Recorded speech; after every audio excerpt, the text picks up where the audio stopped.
सोलापूर महापालिका अतिक्रमण प्रतिबंधक विभागाच्या वतीनं नवी पेठ आणि जुळे सोलापुरातील डी-मार्ट परिसरात बेधडक कारवाई करण्यात आली। सोलापूर शहरात रस्त्यावर अडथळा ठरणारी आणि महापालिकेच्या जागेवर करण्यात आलेली अतिक्रमणे हटवण्याची मोहीम महापालिका अतिक्रमण प्रतिबंधक विभागाच्या वतीनं राबवण्यात येत आहे। बुधवारी सकाळी 10:30च्या सुमारास मध्यवर्ती बाजारपेठ असलेल्या नवी पेठेत अतिक्रमण हटाव मोहीम राबवण्यात आली। या ठिकाणी 4 चाकी 5 हातगाड्या जप्त करण्यात आल्या। यावेळी येथील 4 चाकी हातगाडीवाल्या व्यापाऱ्यांची मोठी धावपळ उडाली।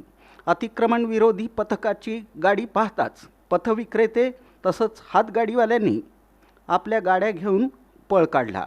यामुळे नवी पेठेतील हा रस्ता मोकळा झाल्याचं चित्र पाहायला मिळालं। त्यानंतर दुपारच्या सुमारास अतिक्रमण प्रतिबंधक विभागाच्या पथकानं आपली मोहीम जुळे सोलापुरातील डी-मार्ट परिसराकडे वळवली। या परिसरात रस्त्यावर अडथळा ठरणारी अतिक्रमणे हटवण्यात आली। या मोहिमेत 4 चाकी 4 हातगाड्या 3 खोकी 2 पत्राशेड जागेवरच JCBच्या सहाय्यानं निष्कासित करण्यात आले। त्याचबरोबर दुकानासमोरचे कट्टे जमीनदोस्त करण्यात आले। जाहिरातीचे फलक जप्त करण्यात आले, अशी माहिती महापालिका अतिक्रमण प्रतिबंधक विभागाचे अधीक्षक जगन्नाथ बनसोडे यांनी दिली। कारवाईवेळी नागरिकांनी मोठी गर्दी केली होती।